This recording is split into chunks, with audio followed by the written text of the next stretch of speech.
G'day, Josh here, and I'm here with Chaos Seraph, who's actually in on this game. We're going to hit the start button here. How are you, Chaos? I'm doing great.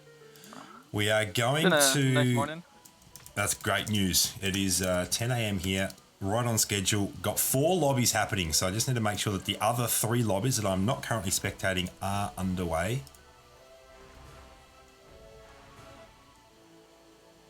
This will be kind of like the second round of last time, where I'm going to zone out as soon as I start losing. But until then, no, it'll be interesting. So, who are we currently watching? Let's switch over to Chaos. There we go. We've got you we can chat to, so we can talk through the decisions. Oh, a pair of famines off the bat. That is always decent. All right, so we have lobby 1 that has begun.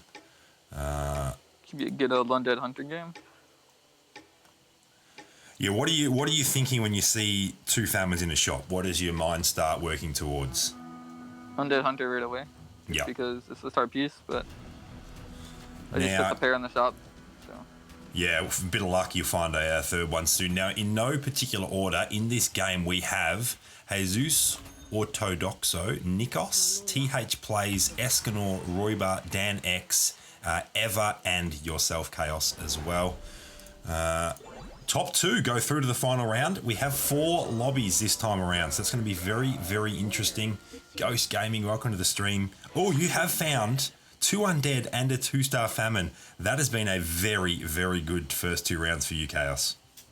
Yep. I also got Resistance Cloak and Mana Jump. If I get a bunch of Resistance Cloaks, I'm going to go Warrior and build 4 Gags on the same person, so that they have the 150 armor, 120 MR, and just will tank long enough that the Gags will kill whoever. Sure, yes. So for those that aren't aware, Gag deals 400 magic damage to every enemy that actually uses an ability, so it can be a lot of damage over the entire length of a round. Now, when you win this round, do you pick up the Nightingale or the Bionic Ninja, and why? I wasn't going to pick up any, but Bionic Ninja, I guess, gives me 2 Cyborg for the next round, too. Yeah, that's a good point. It's one of those that you probably sell off pretty quickly again, but makes... ooh, here we go. Here's an interesting decision. That's definitely a better cyborg, and it's another hunter. 2 cyborgs. Oh, that's true. Stalker Jones part of the Undead Hunter build. Do I want to sell these ninjas and just get the Protostar? Might not be a bad idea, actually. And I don't have to lock my shop. Watch my back, will you? Watch my back, will you? This is a pretty good start. Although, look at this. It's almost a mirror image. Roiba also rocking Undead and a 2-star famine. Who comes out on top here? Yeah, I haven't thrown any of my items on, so... That blue streak strategy. So you've got 5 items. There we go. But no duplicates just yet. Yeah. So the only 2 items that you don't have at this point are armor and the only item I don't dagger. have is the dagger. Oh, the armor too? Yeah. Yeah. There's 7 base items, and obviously they all upgrade to one of 4 options. That's an interesting shop too. My life. No, this is an official Discord tournament stream. This is not my squad. I'm not actually playing in this game. We're just spectating and chatting with Chaos, who is currently playing in this game. Poison, maybe on the same guild as Escanor, but definitely saying in chat that Escanor is a good player. And I feel like that is a familiar name as well, so that doesn't surprise me.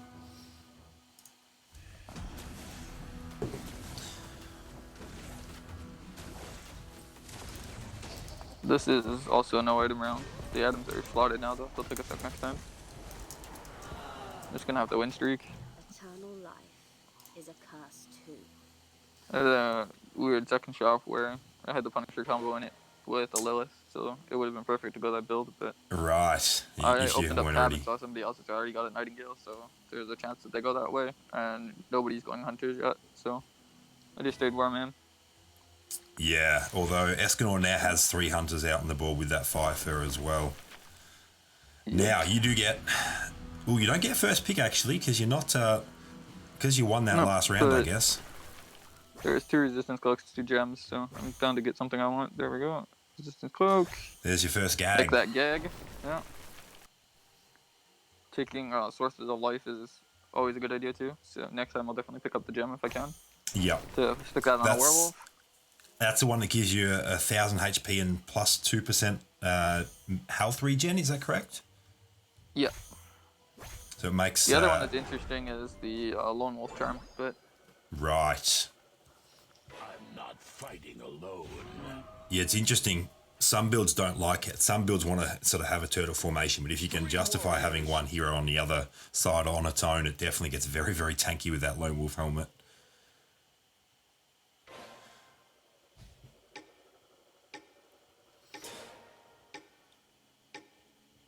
Yeah, this build's coming along decently for you so far.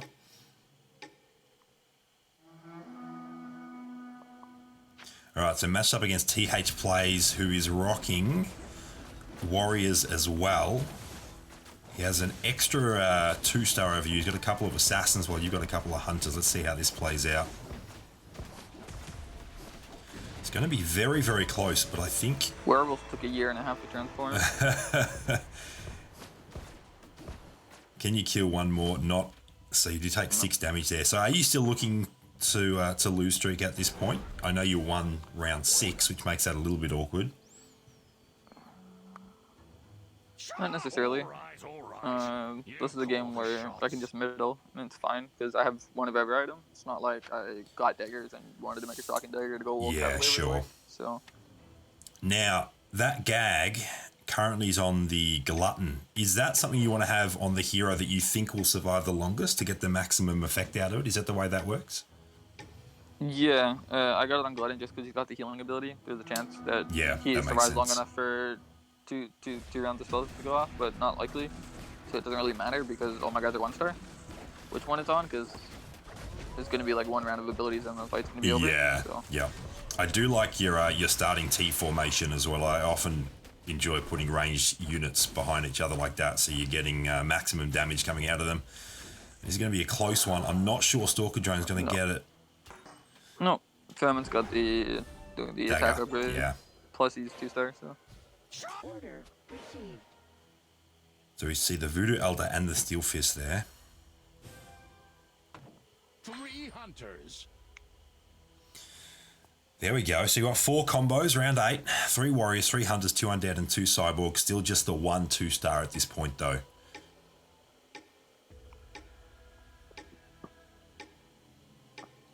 Now, if we look at the oops, hit the wrong thing there. We'll look at the overview board in between the next round. All right, matched up against Royba, who also looks to be running warriors. Yeah, I want to get to level 8 relatively quickly because this build is dependent on Kraken and a lot of other builds squash it. So I want to grab my Kraken, get it to 2-star, and then not have to fight anybody. Yeah, that makes sense. As well as the fact that I've already got 2 copies of both my commons. So you do get the win there. But I'm not going to miss out on them by going up. So the end game build here is 6 warriors, 2 warlock, 2 undead, 2 oceanborn hunters. 6 is that? hunters, 4 undead. You are still going that direction. I'm with you. Yeah, there's a little bit of competition for warriors at this point in time. Actually, Nikos has picked up 3 hunters as well, but he looks to be possibly going for a multiple goblin route. He does have the berserker there as well. Interesting. It's working for Nikos at the moment, sitting on top with 99 HP. That is something I wanted to try at some point too, for Goblin with the Hunter, with the way the Hunter works now. But yeah, I think it's gonna stack. Because it stacks additively or multiplicatively or whatever it is, the bad one. You reach a point of diminishing returns. Yeah.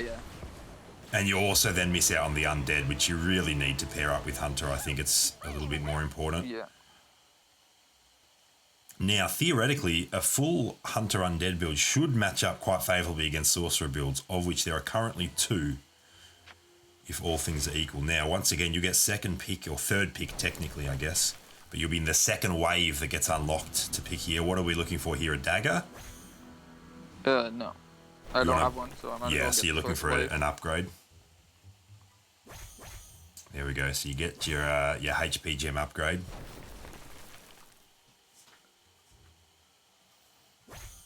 And that will go on the werewolf, I assume. For now, yeah. The werewolf's gonna get dropped in the build anyway, and it'll end up back on Glutton. But so you the 4 undead that you'll be running, Misfortune, obviously, Famine, obviously, then... Yeah. Calamity to give Hog Rider 2 riders, even though that buff is kind of useless. You But better have a good price for my prey. and then, then it's Misfortune, Glutton, Calamity, and Famine.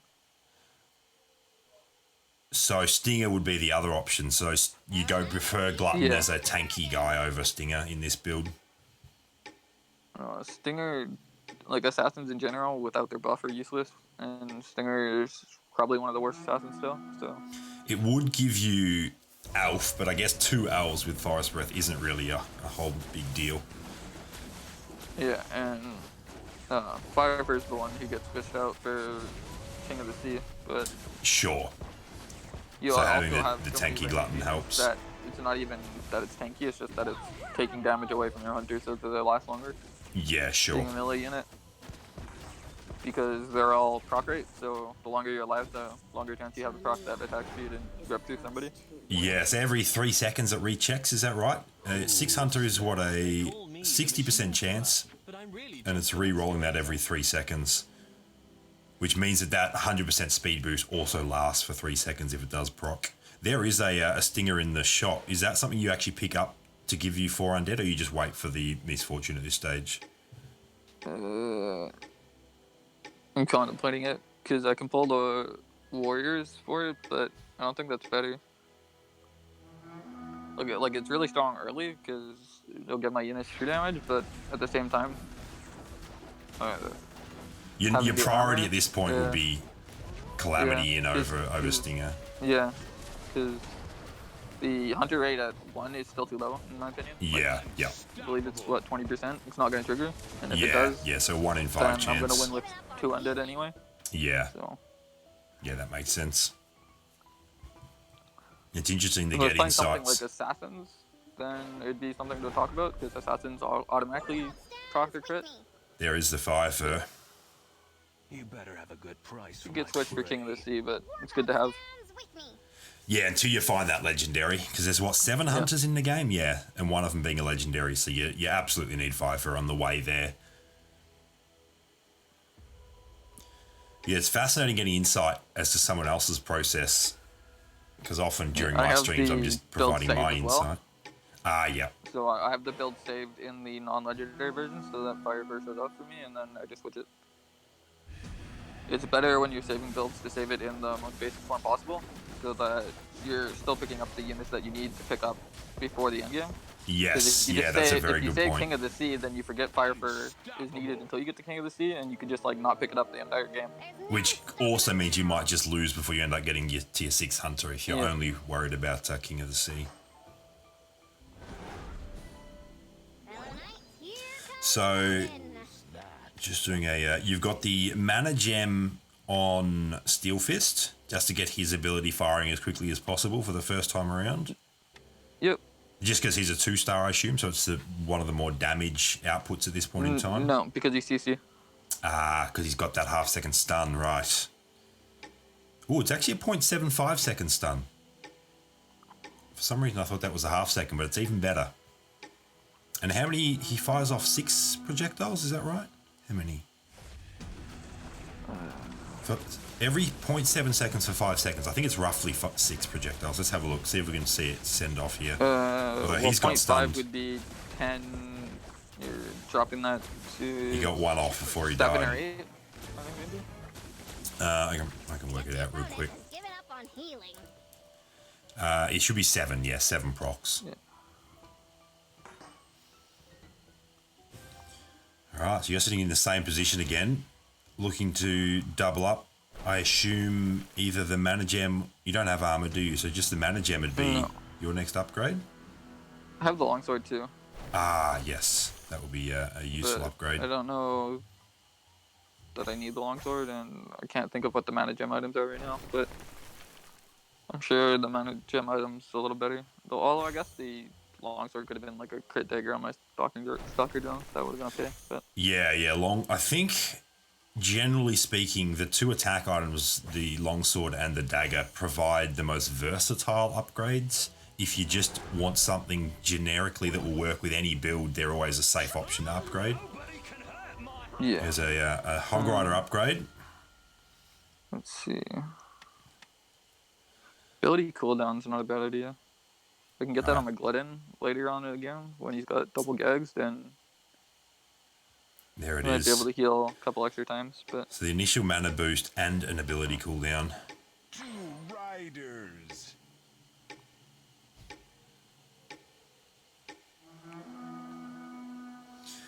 So everyone is level 7 or level 8 at this point, basically half and half.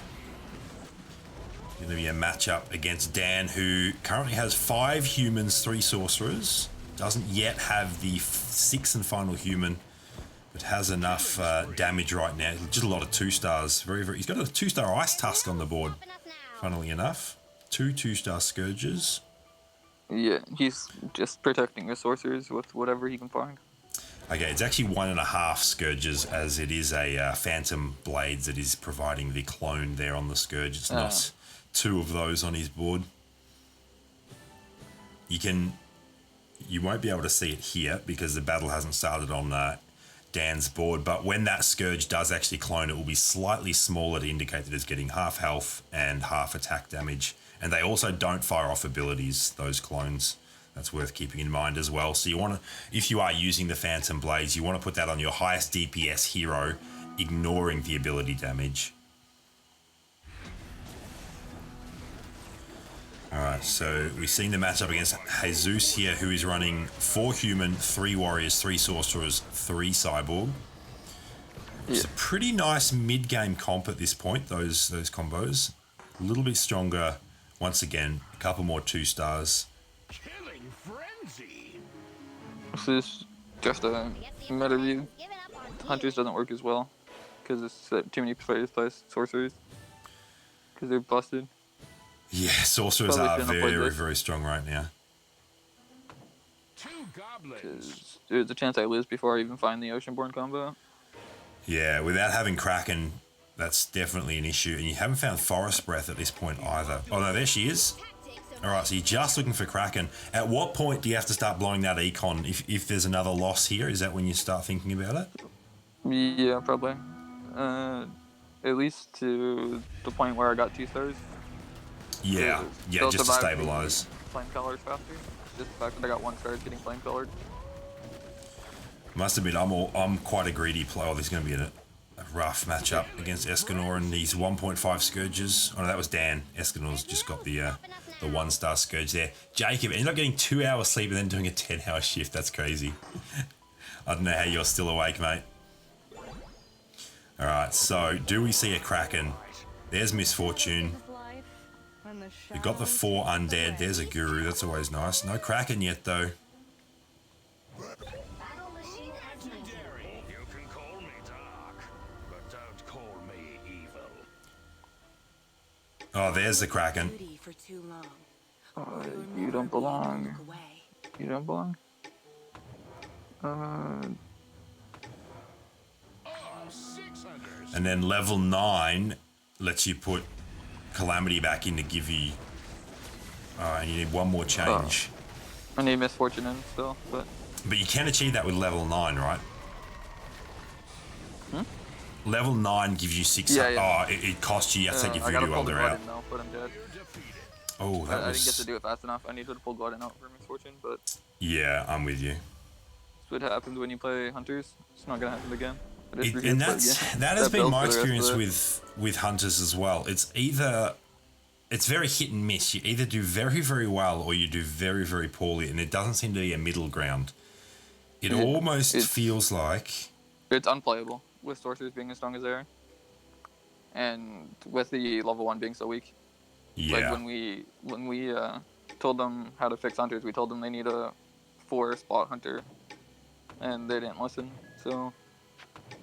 Hunters just stays this 20%, like everything was beating me. It wasn't even just the sorcerers. No, that's right, the proc just doesn't happen. You need to be Like outvaluing. Riders, You need to be outvaluing your opponents, otherwise you're not winning. So watching Jesus' board, 18 health, does have a creep round, so he can stabilize a little bit. But actually, Nikos is down there on 18 health as well. We are, of course, looking for the top 2 to go through to the final round. Like imagine if Riders stayed at 2 and then went to 6. they'd be just as bad. Like they can Yes. realize with riders that you need an in between point, but they can't Yeah, seem it- to realize yeah. with hunters you do. Like it doesn't make any sense. Well, the interesting thing about hunters, unlike riders, is that there is 2 1-cost hunters. So I wonder if you're going to go 2, 4, 6, you'd need to make sure that the 2 hunters doesn't really do a whole lot because it's very, very easy to accomplish. Yeah, for sure. Like But then I the guess 20% that's is fine, but it just needs to go 40% and then 60. Yeah. Because rider starts at 30%, goes 45%, and then goes to 60. And there is cyborgs have 2, 4, 6 now as well, and there's 3 1-cost cyborgs, so that does go a little bit counter to what I did just say. All right, we see Jesus going to win there. Eva down to 15, Nikos down to 3 health, so we've definitely got quite a few people in danger of being eliminated next. Let's have a look at the way these builds are coming together again. So up on top, Escanor with 6 rider, 3 hunter, 2 elves. Roiba with 4 rider, 3 hunter, 2 goblin, 2 elves. Dan with 6 human now, 4 rider, 3 sorcerer. That's basically an endgame build right there. TH plays 6 warrior. Jesus with 4 human, 3 warrior, 3 sorcerer. 6 beast from Eva and 3 hunter from Nikos. And Nikos is definitely in some trouble here. And this Got the up same against problem I Roiba, did. yeah, And, he does like, it's have even worse everything 2-starred, Treasure in but it too, because you got Wolf Cavaliers with shocking daggers everywhere. So the rider matchup is even worse. yeah, Hunter, I don't think it's playable in Treasure Arena at all. You might Yeah, be I fine think in that like is- Turbo because you can get to the Kraken. unless you high roll Single very, C? very early and very, very luckily, I don't think Hunter is viable in Treasure Arena. I am inclined to agree with you there. So Nikos is our next eliminated. We see 2 Hunter builds going out first, unfortunately, which is a little bit disappointing because Hunters are so much fun. I really want them to be viable. The 2 Hunter builds that are surviving, I think this is worth noting, are the ones that are actually secondary Hunters paired with primary Riders. Yeah. 2 warlocks. We're seeing 2 Warlocks now from Escanor, which actually means he's given up the Hunter at this point. 2 elves. 2 dragons. So we're running 7 combos here from Escanor. 6 Rider, 2 Warlock, 2 Elves, 2 Undead, 2 Human, 2 Dragon, and a Demon. And it's going to be a win here against Dan, I believe. Although, there the Lightbringer goes. Ooh, double cast. It still wasn't enough. And we do have another elimination. Eva down the bottom there, as there is a dog that is that your dog, Chaos? Very Or is mad. it Yeah. My dog's going mad at something. absolutely crazy right I'll go now? figure that out. 1 second.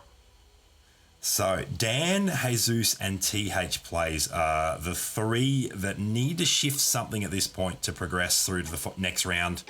Escanor and Roiba both looking very comfortable, both above 50 HP, and both at this point in a very likely position to advance.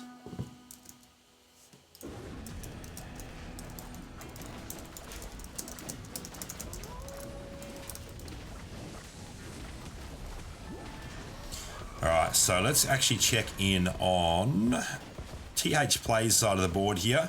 So the green HP bars, I think it's going to be a loss here, but hopefully it's not too bad. It should be actually, now that the Dragoon goes down, although the Ice Tusk goes down, yeah, it will be a loss. It's not a horrible one. So TH Plays survives on 11 HP. Dan is surviving on 11 HP, and Jesus actually won that round to stabilize a little bit on 18. Escanor and Roiba both still winning. Now, we're not seeing any movement from the carousel. There we go. TH Plays finally going for... Interesting. There we go. Those We see gags could Jesus. be like picked up automatically. Yeah, there were They're one of the 3 best items. tier 2 items. One of them got grabbed by Jesus, but there's a gag, and Dan going to grab the other gag. There it is. Yeah. So all the leveled items did get picked up. Totorello, welcome to the stream, mate. Yes. Well, people see it as 400 damage, but like at level 10, that's 4,000 damage coming out of an item.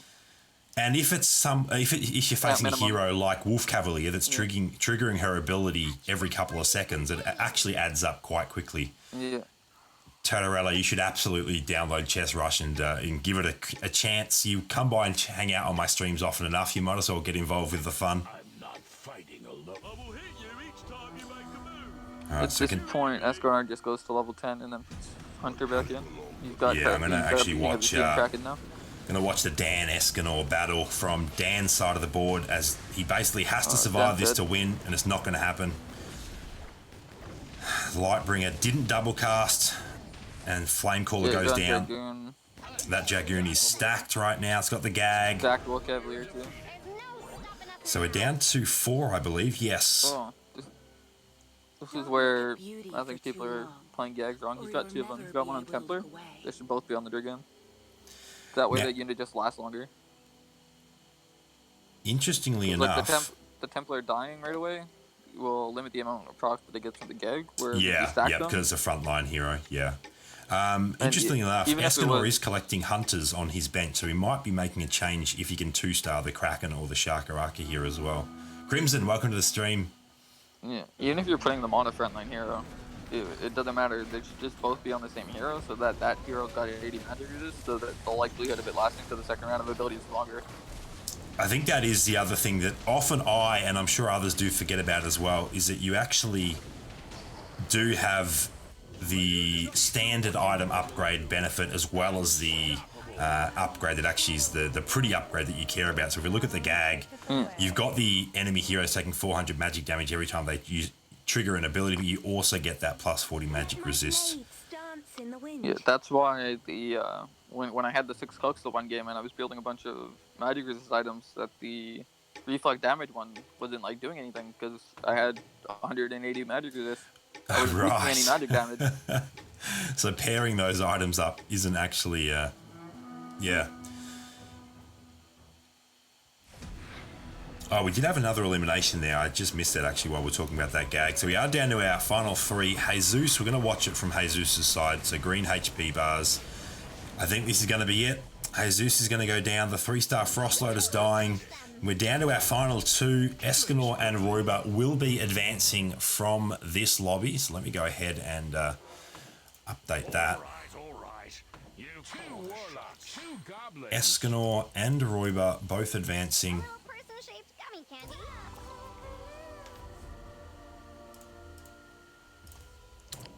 The order. Escanor's being real weird with his shopping. He just sold the Calamity too, when he doesn't have a 2-star yet. Like, he could just go to level 10. I don't know what he's waiting for.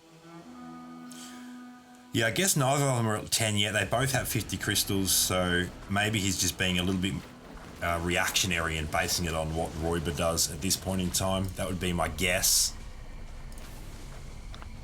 But, like, if you look at his bench, it's not like he's got the Venom to have the option of going through Dragoon. So he's going into the 300, so it might as well just be out there giving a magic resist right now. Yeah, that's fair enough. And we see Escanor take a loss there. Now, looking at the overview board here, Roiba does have a slight value advantage, but like, he's got the Void Doom, which helps. But like, aside from that, you would think that Escanor has the better build. But positioning probably needs a little bit of work there. Yeah, and I was going to say, and if he wants to do it the slow way, he's sitting on, like, I think it's 6 gold to sell Moonlight Dragon and extra 3 gold to sell the Templar Knight that he's never going to 3-star. Sure. He can be slow doing it too. Like, yeah, make the decision. Yeah. Like, what do we see? The only reason that you could possibly stay is your Voodoo Elder is still 1-star, but 2-star Voodoo Elder isn't much of a thing. It's just there to give Goblin and... Yeah, well, I assume he would anyway. much rather the Void Doom at this point in time, if he can find it in the shop. Yeah. And instead he's buying more Templar Knights when he needs bench space. Like, he needs to put Scourges on the bench, he needs to put a Voodoo Elder on the bench. He needs to combine his Misfortune. The only thing you want 3-star in Riders is Wolf Cavalier, but he's so far off from that he can sell that copy too. He still has 4 1-star heroes in round 31, which is quite surprising at this stage, and it's going to cost him this next battle as well, I believe. I think that's the difference maker at this point. I think it's going to cost him this whole game. Yeah. Like, he's playing way too slow. He's playing the 3-star things, and it's... If you haven't 2-starred your board, then you really shouldn't be focusing on 3-starring multiple heroes. So we actually, a bit of good RNG there, and Escanor will get that win. All things even, I do think Escanor has the better build, but he just needs to 2-star his board at this point. So he does make a change here. He gets the shark in on the board. What did he give up to do that? No, he got to level 10 to do it. 10. He finally leveled. As did Because Roba, Roba both did are it level too, 10. so.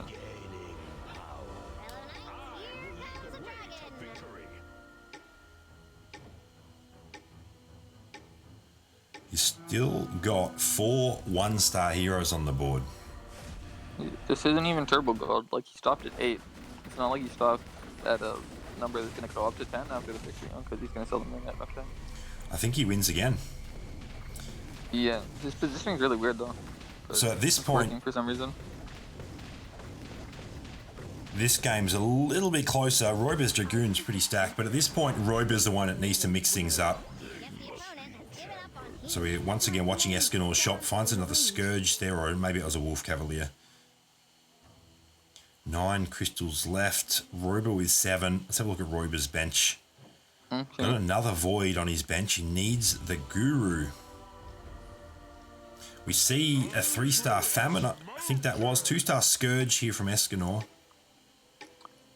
What he's done is he took the extra damage items off the Cavalier and put them on Dragoon, which is why he's doing better now. Because the Cavalier just needs the Shocking Dagger. Yeah. Yeah, once that Dragoon transforms, it is so powerful with the splash damage. What do you think of the Wolf Cavalier change? Oof. Roba absolutely overrunning there. That was a big hit. I personally I know think why that...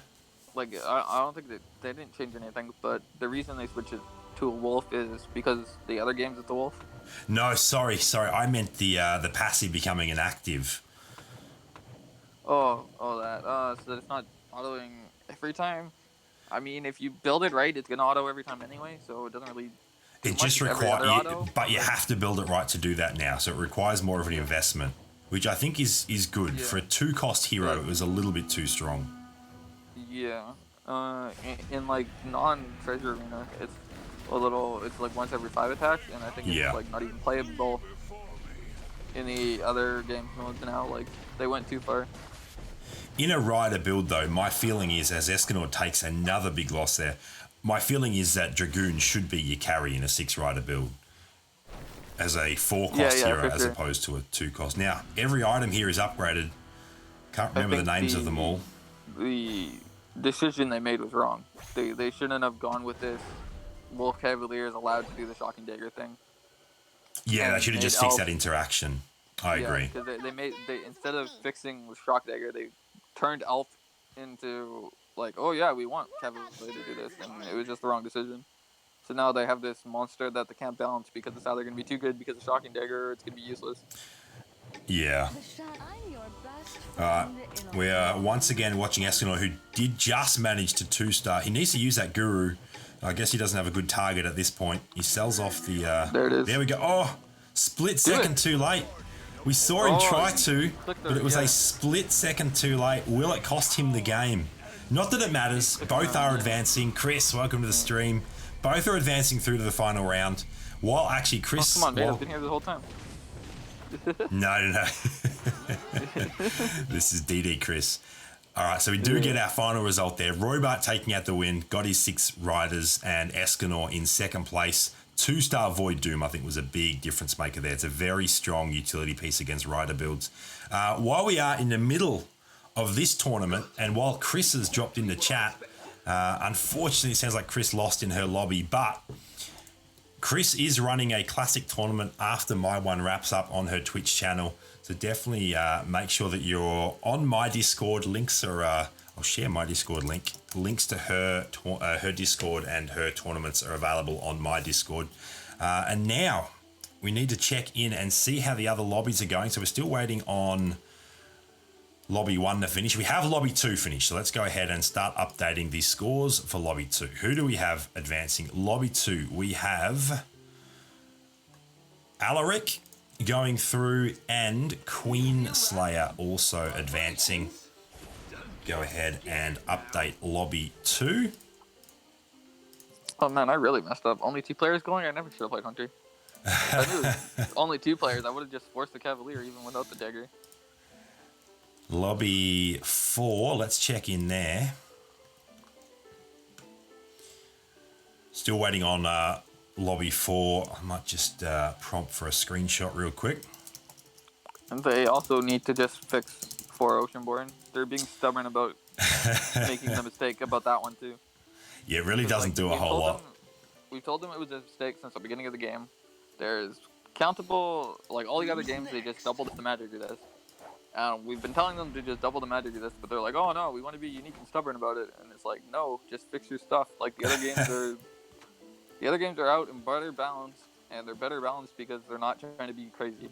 What's the auto chess mobile equivalent of 4 Oceanborn? It's just like 45 magic resist instead or something. Sure. All right. We have results for lobby 1 here as well. So let me go and update there. Lobby 1, we have I'm Soul and Moon Wishes both advancing through. Let me go ahead and update these scores there. And then we're just waiting on lobby 4, I think it is. So once because like the perfect answer to Shocking Dagger Wolf Cavalier is 6 Warriors, 4 Oceanborn. But we don't have that in this game because 4 Oceanborn's useless. Yeah. Okay, so I know that riders in our game are quite strong in their armor resist and their magic resistance. How do they compare in ACM? Well, they're weaker. They're weaker in ACM. Like the rider buff is way stronger here, and that's why it's more meta than in the other games. But sure. I played ACM like months ago, so I don't know now. But even in ACM, like the best build was still 6 knights, 4 goblins instead. Yeah, I'm with you. Now we can actually that's because theoretically the Kraken is not nearly as good in that game. Right. Okay. She's very strong in our game, of course. Yeah. So isn't showing adding the up hunters yet. is just better. TD Chris is in lobby 4, so I was hoping that it would show up if I checked her match history, but I can't see it there, unfortunately. It's not currently showing in her record, so we will have to wait for the results to come through. I am getting someone sending something in Discord, so hopefully that is results coming through. And Sorcerers wasn't, like, you don't ever play 6 Sorcerers in that game either, so you don't need the extra magic resist from your Oceanborn combo. All right, so we do have our final results. So Akazar and S-Mill will advance from lobby 4. So we actually have our final lobby I can start getting that sorted now. So let me go ahead and set up our second round, our final round, import our top 2 winners from each of the 4 round 1 lobbies. Can you feel that? Vibrations? Here we go. But with things like the Shocking Dagger and the Oceanborn, they're very much a don't fix a broken wheel. Like, if your wheels are fine, why are you changing your wheels on your car, you know? Like, the method's proven that 4 Oceanborn just doubling the magic resist is a viable thing, and it's played in ACM and used to counter Sorcerers. Yeah, and that would be very useful right now because Sorcerers are so incredibly strong in the current meta, which I'm a fan of. I do quite enjoy Sorcerers, but they are a little bit too strong. I could see, because like they partnered with Johto, so they definitely know all of ACM's data. Like if 4 Oceanborns was never played once in ACM, making something unique makes sense. But yeah. When it's specifically used to counter Sorcerers, and the only way to counter Sorcerers in that game, and you make it useless in this one, it doesn't make any sense. Yeah, absolutely. Now, I sent you an invite there so we can both jump into spectator seats. We'll get someone else into the room, and then I'll be able to move into a spectator seat as well and retain the ability to start when I'd like. So, in no particular order, the participants that have made it through to the final round this tournament: Moon Wishes, Alaric, Queenslayer, Escanor, I'm Soul, S. Millie, Akazar, and Roiber. Let us now swing across to a spectator seat there. And all right, Chris, sorry, let me catch up on chat real quick. Oh, it might have been order. Chris, links get deleted automatically sometimes. I'm not entirely sure who you mean by the other guy, Chris. You talking about Chaos Seraph, also on the cast with me today? Oh yes, Chris is well aware of who I am. Yeah, Or which should is be. why I didn't think that's who her question was targeted at. Now, who are we still waiting on at this point? We I have don't know if Moonwishes. Chris has ever heard my voice. Maybe that's the problem. Ah, okay. We have Alaric, we have Queenslayer, we have Escanor, we have Sol, we have S. Millie. We're waiting on Akazar.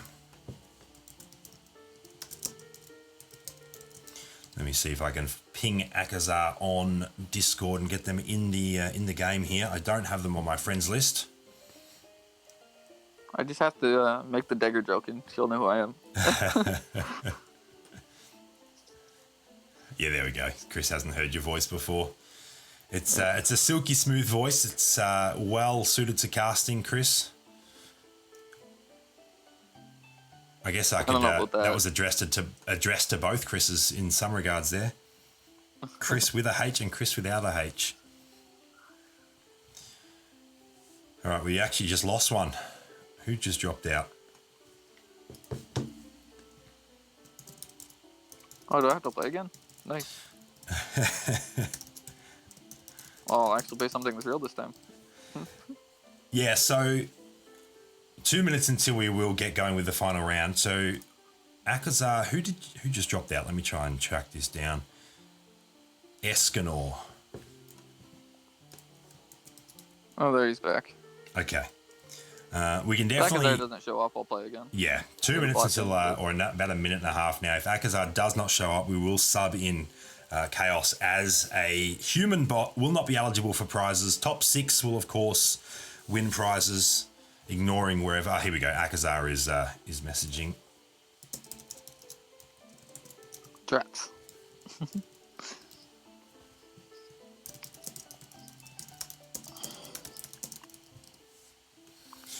I believe that is Akazar joining now. He has access to the room ID, so we should have no issues there. There we go. Might send Chris a spectator invite there if she wants as well. I'm not entirely sure. All right, go ahead and hit start. And we are underway with the final of today's Guru's Gauntlet. Let me know in chat if you have a pick to take this one out. Now, let me actually, while we're waiting on this queue to start, let me go through the prizes here. So first place will win 2 Gashapon coins, the entire coins. Second place gets 1 coin. Third place gets 15 shards. Fourth gets 10 shards. And fifth and sixth will both earn 5 shards as well. So good luck to everybody. Ooh. Wow. I'm not sure whose shop I'm looking at. Build, but yeah. 3 Nightingales for Akazar. This is Akaza, Wow. yeah. That should be like automatic, and then Yeah. One Punisher. you play Lilith game. Got a pair of Steel Fists from S. Millie. Few Proto Stars. Royber with a pair of Proto Stars. What does Soul have? I saw the crystals being spent, and it's going to be a Nightingale and a Frost Lotus. Crimson's voting for Moon Wishes. Thanks, Chris. I appreciate that. What I'll do, Chaos, is if I'm talking to you, I'll use Chaos. If I'm talking to Chris in chat, I'll say Chris, just to avoid any potential confusion there. I'll tell you what would be great. You do that anyway. I just like to meme it whenever I hear Chris. I just thought of something that I might actually give as feedback to Tencent. In spectate mode, it would be amazing to see items, especially in Treasure Arena. What do you mean? So you on the top right, you have the ability to see various different things. You can see levels, you can see combos, hero lineup value, and match results. You can toggle between those things. It would be amazing to see items as well. I'm actually going to leave that feedback right now. I've never actually hit that button, so. It's pretty good in spectate mode, the extra info you get access to. Yeah. I mean, you can always just pull open the thing, though, to get all that info, so.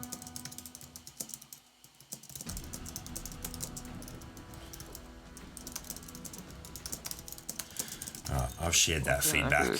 Maybe at some point in game that'll be added. Zero Gaming, welcome to the stream. Don't even think about it. Because everyone with Flame Color just being a strong unit, but he had a pair of Voodoo Elders he could have got. I think Voodoo Elders is better, especially because. And because it was a pair. Gonna go Yeah, like he wants to go Punisher, which means you need another Warlock to go with the. 2 elves. I don't think he does. I think he Demonic might be Prince, trying no. to force a sorcerer builder, maybe a rider sorcerer builder, Yep. to be honest, based on what he's picking up. And this is sometimes forcing builds works, sometimes it doesn't. Zags, I see you in chat there too. Unfortunately, just missing out on the final round this time around, but good luck next week. Yeah, looking at what everyone's building, there's a little bit of variety, but generally you want to try and be as flexible as possible, playing what the shop feeds you and not forcing things that others are running as well. He's trying to force it because he got the double mana item, so he's got the Echo Charm. Right, so he's getting extra Flamecaller casts. I understand. But it's not going to work for him against these beasts. Look at the druids here from Moonwishes. 2-star Witch Doctor, 2-star Everbloom. Those 2-star flowers are so annoying at this stage in the game. So Moonwishes remaining undefeated at the end of round 3. I'm Soul, Escanor and Aruba, both of which advanced from the game that we were watching in round 1, also remaining undefeated at the end of round 3. I think he should pick up a combination of the 3 warriors, whichever one's there. He just took them all. I thank you for Still Like talking the about human Akaza? warriors. Yeah. He had the 4 warriors in his shop, so that next level he can have. He should probably do it now. I'm with you. Sub out the... He might be trying to lose streak at this point, although you'd probably take out the Nightingale just to guarantee you do actually lose. He may end up winning this one just on the back of that 2-star Nightingale. Although... Yeah, he needs to level didn't up do and a- remove the Frost Lotus and Wolf Cavalier to put the 3 warriors in. Yeah, so Akazar will stabilise there and get the win. Elysium. Yeah, I'm not sure that Druid's a viable late game at this point in time, but a very solid strategy early, and then you just pivot away from them to something else. All right, we see the carousel. Now, in a vacuum, Chaos, you've got no items. What are you grabbing at the Dagger. carousel first? Daggers Dagger, every day dagger, of the week? dagger. Then Yep. what? Crit Swords, maybe? Yeah, I think that would be my order as well. Because Fanatic Charm's pretty busted, but There's actually only 3 items to choose from this time around, funnily enough. Now, obviously, the players that are picking will have items that they're trying to upgrade, so this is not in a vacuum. There's going to be a little bit of extra context. I think Akazar messed up. Because he's got the Wolf Alaric Cavalier grabbing now. the Like, dagger. he's got the Longsword to upgrade, but because he's got a Wolf Cavalier, like he should, and he's like close to the bottom on the table, he could Yeah. have easily just took the dagger and lost streak some more, and then got another dagger next carousel, and been able to actually play Wolf Cavalier. Now he can't. Like he needs to sell Wolf Cavalier at this point. He's too far off. It's unplayable without Shocking Dagger. Yeah, given the... I think he's, at this point in time, just running it for the elf, the right choice. Yeah. but it looks like he is collecting warriors on his bench. Try me with just Yeah. one He just grabbed that Wukong as Sell well. the Witch Doctor. It's useless. Smells nice. Zero Gaming asking why they don't like the mana gem. I think there are a couple of mana gems left over at the end there. Gustavo, so the Guru's Gauntlet is a weekly tournament. You sign up on the official Chess Rush Discord, and it is done at this time every week. And the other tournaments, English language tournaments, you can access are DD Chris's tournaments on Twitch, and you can I've got links to those on my Discord. So definitely go ahead. Once again, I'll drop that Discord link for those that aren't on my Discord. Go ahead and join there and sign up to DD Chris's Classic and Treasure Arena tournaments, where you can also win prizes. Free to sign up. We've got Chris in chat on Twitch. All right, let's have another look at the overview. How are things coming together?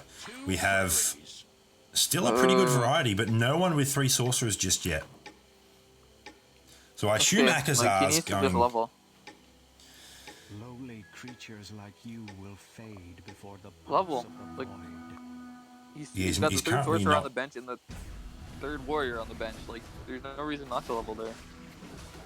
Unless he is trying to lose streak. Yeah, He but might- he just took a huge hit from Beast, and there's a Beast player in the game. You can't lose 3. Yeah, it's definitely risky going that route when there is... I think that's Moonwishes with 4 elves, 2 druids right now. It's going to be interesting to see if Moonwishes does end up committing to 6 elves and how that holds up endgame. Downs. 6 elf is fine if you got a Shocking Dagger, but Yeah, I haven't run into it in Treasure Arena. I've only run into it in Classic and Turbo game modes, and didn't quite have the staying power of some of the other top-end builds in the late game. But with the item upgrades in Treasure Arena, it definitely might be more viable. It's 100% because you can make elves out of your armors, so that helps eliminate the fact that half the elves are garbage. But you can also just like get a shocking dagger guaranteed on your wolf cavalier. Yeah. Now Akazar did make some changes there. Sold off, I think, General Puffer and Steel Fist, so he's not going the warrior route.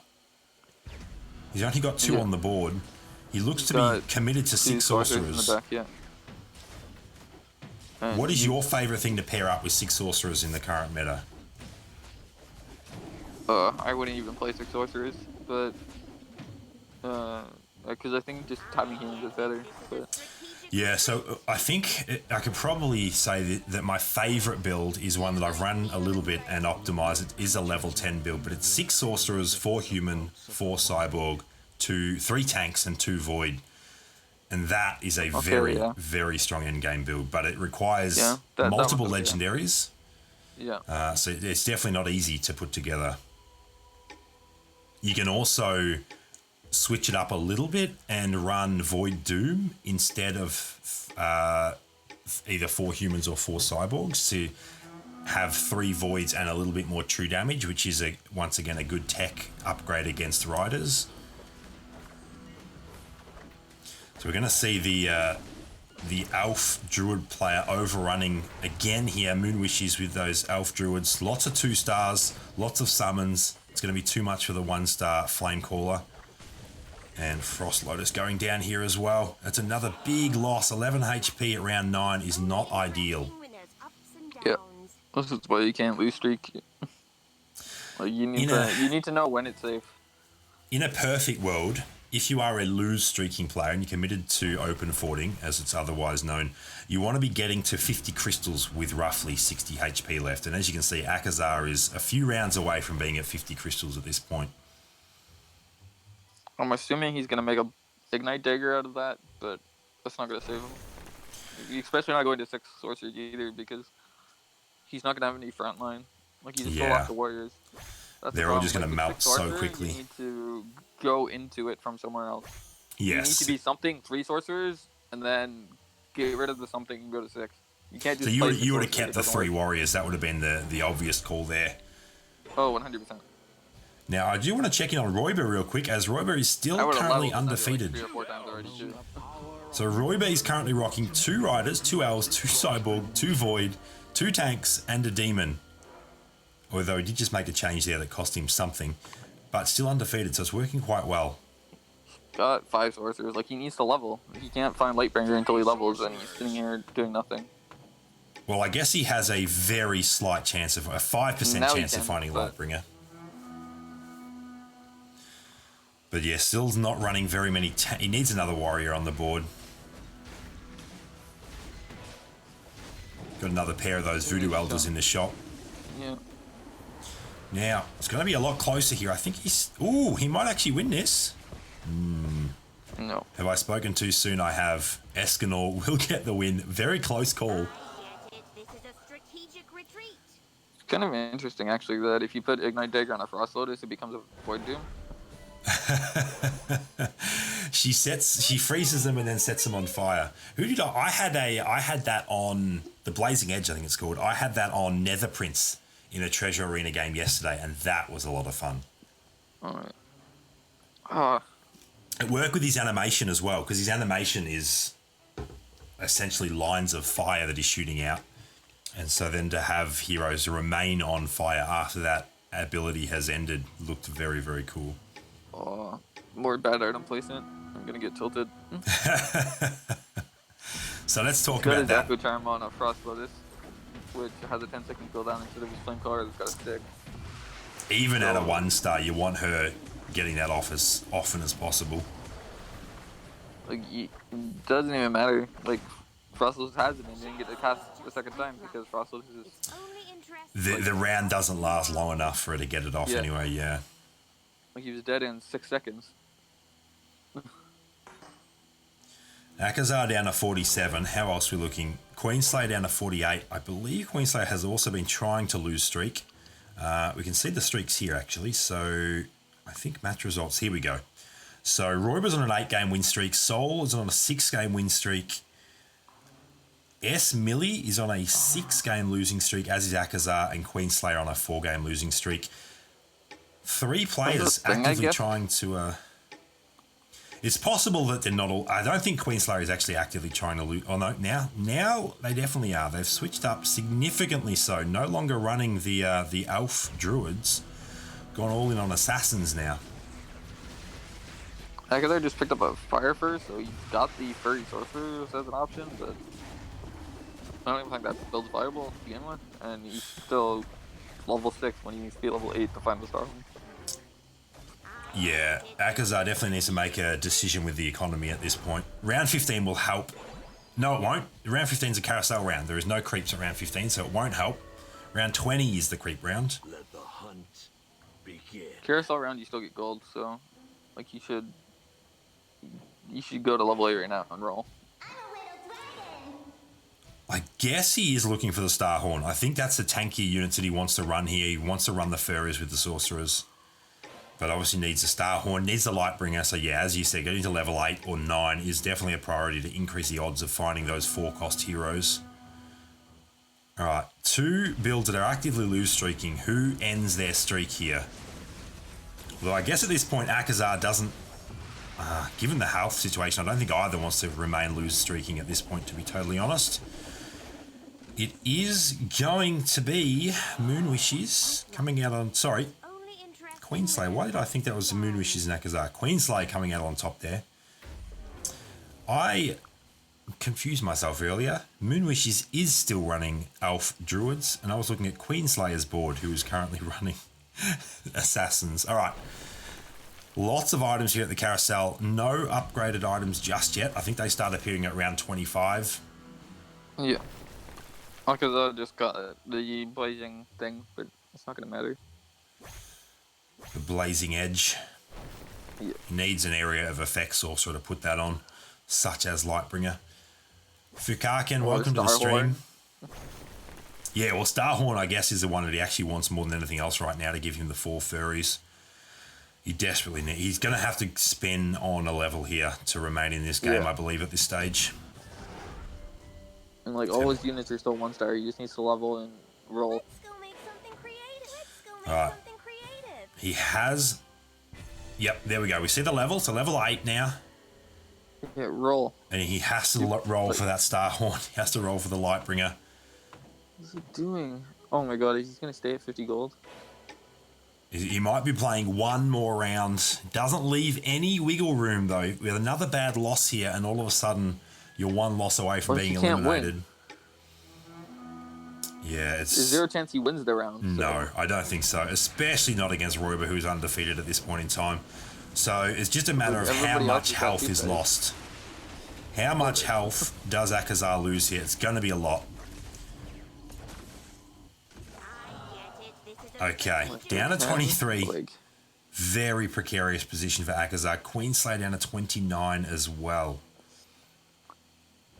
He needs to find the 6 sorcerers. Put the... I smell prey. We see an upgrade there. We're still not seeing... He's spinning at least. Does he go down to below 50 here? Go!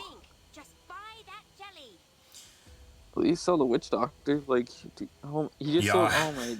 I'm very confused as to why that Witch Doctor has been there the entire time. That was strange. Like, We're still not seeing Starhorn. Still not seeing Starhorn, and this is another horrible matchup. Oh my goodness, Akazar playing with fire here. Like, I got wrecked because I decided to play Hunters, not because I wanted to lose, like, on purpose. What is this? This is lose streaking to the extreme.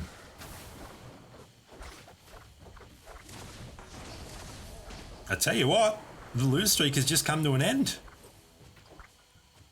No, the Hunters got it. Maybe I spoke too soon. Oh my goodness. At least it won't be a big chunk of health loss there. Just 4 health lost. Down to 19 health. 1 loss away. Oh, there's a sorcerer. There's a Joey. Yeah, and he sold him his fortune, so he's not... He's still 1 away from being able to run 6. Yeah. Like, if you had supersonic, Yeah, you could selling run six with two the cyborgs and two furries. But that was a big decision there that cost him. I think selling that Miss Supersonic, as you just touched on there. Stanley clearly aboard the Still- Alarak camp. holy crap, he's still not rolling. I must admit, I'm struggling to understand the thought process, but Akazar has not been eliminated yet, so I'll hold my judgment at this point in time. I personally feel like it's a misplay, but I could be proven wrong yet. It's not even subjective. It's objectively wrong. It's going to guaranteed be another loss here. Down to 14 health. Strategic retreat. He'd be at like another 50 health that he's decided to lose for no reason. He could have won the game just by going to like level 8 when I was talking about it earlier and finding the 6 sorcerer. It is very, very interesting, that's for sure. What do we see here? When he gets down to 50, do we see him hit pause again, or do we see... I feel like he's going to make a commitment now to go below 50. Here we go. Here we go. No. He's going to sell the extra 5 first. No. Well, to be fair, I would have already sold off the... What did he just sell there? He sold something else. The Nightingale. The Holy 2-star crap. Nightingale. I'm not sure that was the right call either. Well, this is going to be another loss here. Yeah.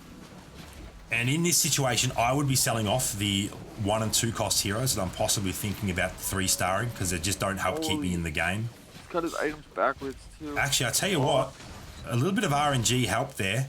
That ended up being closer than it should have been. That actually should have been Akazar out of the game right there. But he actually got very lucky with some of the RNG in that battle and did survive. There's a Void upgrade. There's a Firefare upgrade. There's the Starhorn. In the future. More furries. Finally. Why? He needs to frontline the Bangar and the at least one Lord, of them. No. Take out one of the Interesting. furries and put in Moonlight Dragon. What are you doing? He wants to run the 4 furries at this point. I'm assuming what Well, he'll then do, level up. Like, yes, is after creeps do level. something. Surely he levels after creeps to get 6 sorcerers, and then spends the rest of his crystals on staying alive. It's the only play at this point. He's got Blazing Edge on his Flame Collar instead of anything with an AoE. And he's still got the Echo Charm on the crossover. Yeah, I think Blazing Edge should be on the Void Destruction at this stage, being a 2-star with Area of Effect. You might feel a Okay, come on, please level. Why are you not leveling? Oh, why are you spinning? What are you waiting No, Akazar. for? We're missing. Okay, we finally see the level, but the level should have come before the spins. Yep. Okay, the Moonlight Dragon's getting sold then? What's happening here? Needs to spin the rest of his crystals too. He cannot afford. Needs to spin. Needs to spend that Gurru. Ben. Oh my goodness. Akazar is about to be eliminated. Oh, actually, this might be a favourable matchup one now that match he's he got can 6 win? sorcerers. It might be the one match he can win. It's not going to be easy because there's 3 stars on the other side of the board, but it's Well, he still got his Blazing Edge on the wrong unit too. It's going to be close. I think he has it. Yeah, there we go. So it will be a very, very clutch stabilization. It wasn't even that close, to be totally honest. But I'm not sure that he beats any other build at this stage. Let's have a look at the overview board. The right choice. I don't Well, think just he... Blazing Edge on Flame Collar he won't. Like, if He he actually gets might his Blazing beat Edge on Alaric. somebody useful. Let's put an He end might to beat... this. Actually, no, the upgrades that Alaric just made, I don't think he does. I find it hard to see Akazar surviving another round. Hasn't used the Gurru on the Wukong. Hasn't spent the rest of his crystals. If he moved think his this is Blazing it. Edge, I think he could beat everybody, but Blazing he's Edge wasted on a Flame on... Collar. You'd also put it on On Destruction. anything with an AoE. Anything with an AoE, because it gives them a Void Doom. He's literally giving your team Void Doom for free. And he's wasting it on a Flame Collar. Alright, it's going to be very... I think he will get the win here. Very, very close. So this is the other build that I thought he might be able to beat. I still don't know how he matches up against the other 6 players that are in this game. Now, while all that's been happening, Queenslayer's down to 12, Alaric's down to 17, S Millie down to 31, Sol on 45, Escanor on 48. Moonwish is on 49. The only player above 50 right now is Roiber. And this is what you want to see out of a final round in a tournament. Everyone much, much closer. There's much less variance between the top and bottom players. Sanafree, welcome to the stream. Sanafree's backing Escanor to take out a good result here. All right. He's got it. At least he's got the blazing edge on the right person. But I tell you what, Akazar is absolutely lucking out with these matchups. That is 3 very favourable matchups in a row at this point. It's only actually it still might not be enough. No. This is gonna be. This is it. No. There we go. No, he's not. That dead. is the game. Akazar somehow survived multiple rounds longer than I felt probably should have happened. RNG at round 19, I think, saved him. I guess I still got that damage increase or whatever because like that was the one unit that should have only dealt like 2 damage. Now, let's continue to watch Queenslayer here. Queenslayer has 6 Assassins, 4 Punishers, 2 Warlock, 2 Undead. I like this build. I know you used to like this build in the last big meta as well, Chaos. You're a big fan of 4 Punisher, 6 Assassin with Misfortune. Yeah, he's making me cry. Got 2 of the Storm Strike daggers. Oh, what is this? That should definitely be Shocking Dagger, Phantom Dagger. Like Now, I think it's worth, as we're watching an Assassin build, I think it's worth talking to something that Chris, DD Chris taught me, because I don't play Assassins all that often.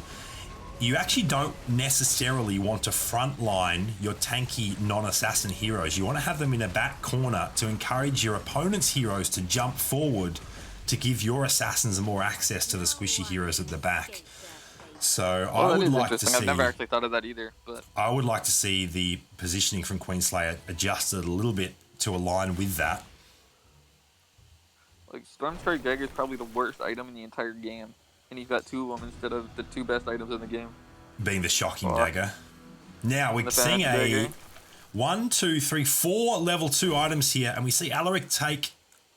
Was that I think that was a level 2 item. Yes. There we see another level 2 item go. I think. Oh no, we don't. I think it's a Magician's Emblem. Can I click on it and see what it's called? I can't. We do see all of the upgraded items get claimed there, and 2 mana gems and a HP gem staying. Oh no, there's the HP gem being claimed. It does seem like mana gem is one of the least claimed items in the carousel. My personal opinion is that the worst is probably Resistance Cloak, with the exception of going at like a gag build that you were talking about earlier during the stream. Well, I think Gag is straight up as good as Shocking Dagger. Now, do we think the Queenslayer is watching the stream? Because we've seen a significant positional change there. All of those frontline heroes have been backlined. Yeah. And just like that now, we'll get to see how this benefits the build. We're going to see the opponent's heroes, hopefully Escanor's heroes, theoretically jump forward even more than they would. Yep, there we go, because the Nether Print's in that back corner. There was lots more jumping than typical, and that gives the Assassins a lot more access. Although given Escanor's placement anyway, there was going to be a lot of access. It's going to be very, very close, though, and I think it's going to be a loss here. It won't be an elimination. Queenslayer hanging on. 2 health remaining. And we did just have Alaric get eliminated there. So that means that Queenslayer has actually hung on for a prize placing position. Everyone will now win a prize. It's just a matter of what they earn. Everyone under 50 HP. Everyone under HP is under 50 HP as well. I think that's worth noting.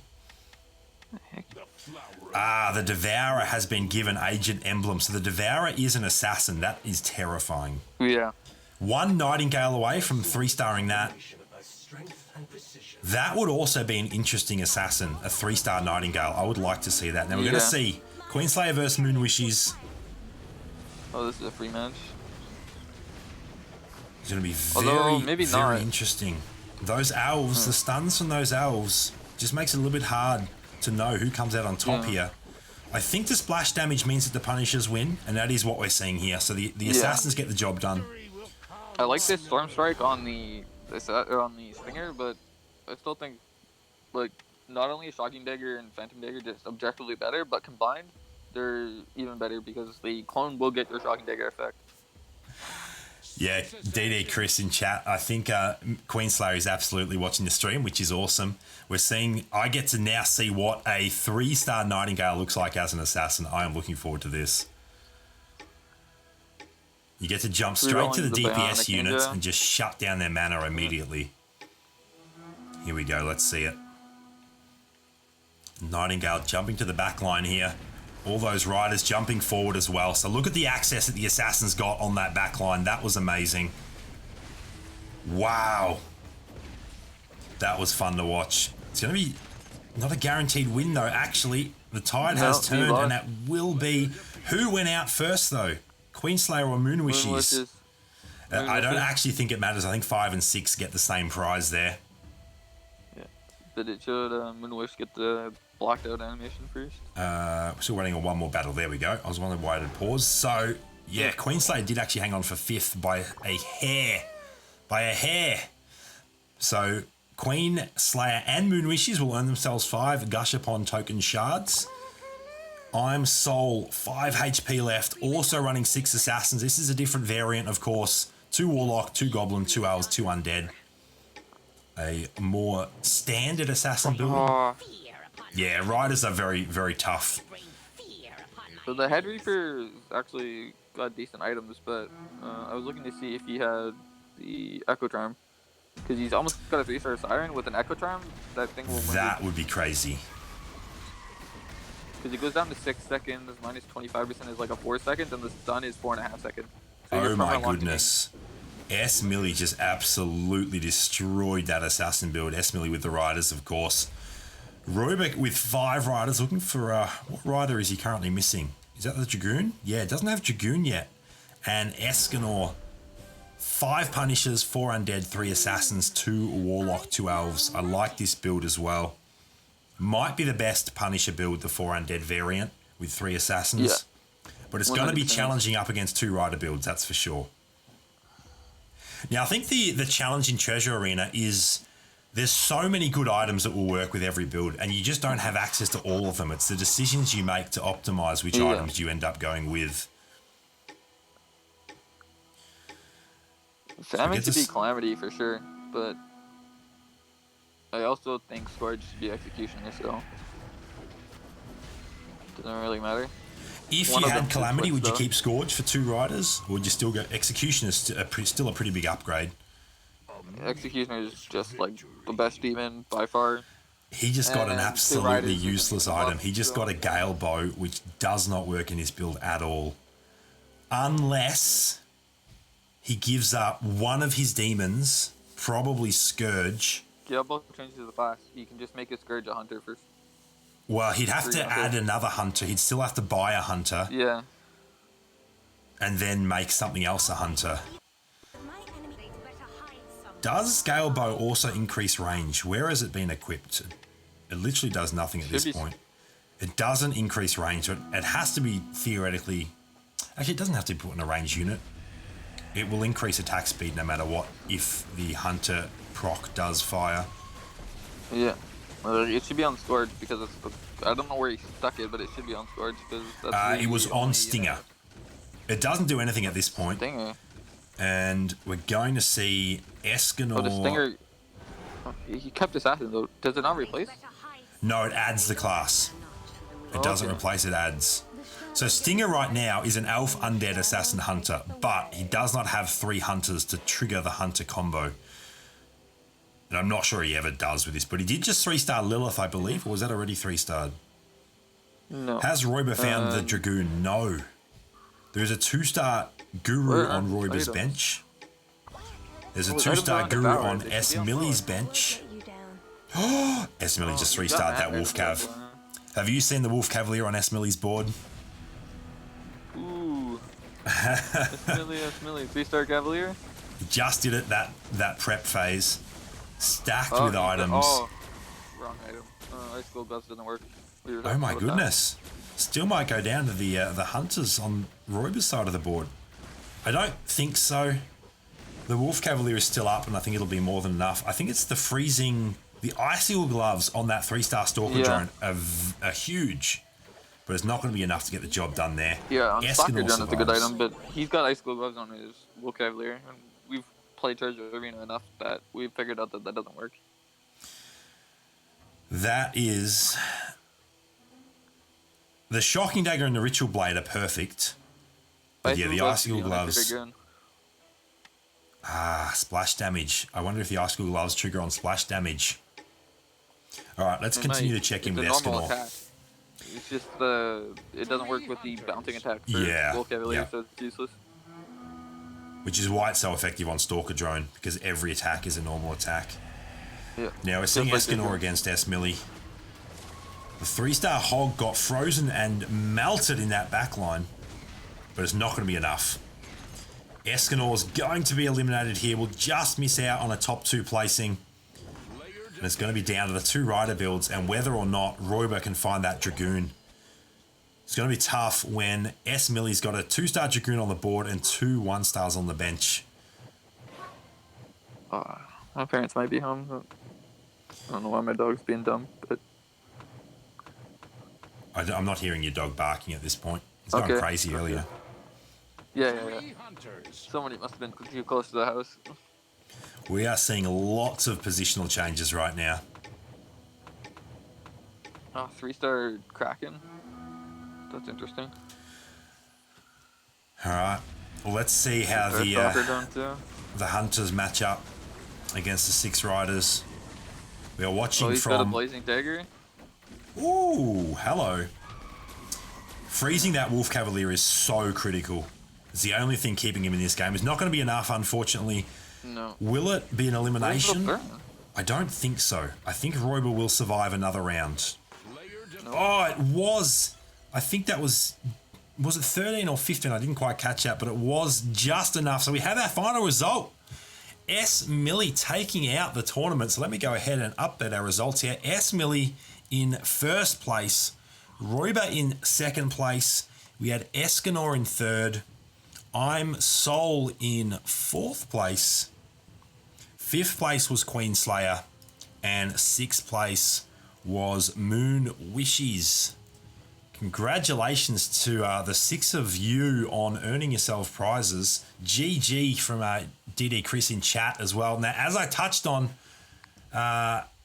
Chris will be running a tournament in 40 minutes time. I think registration may have just closed, but I'm going to once again drop my Discord link in chat. Join my Discord to find the links to Chris's tournaments there, and they're once again free to enter. You can win prizes there. Thank you so much, Chaos, for jumping in on the cast with me.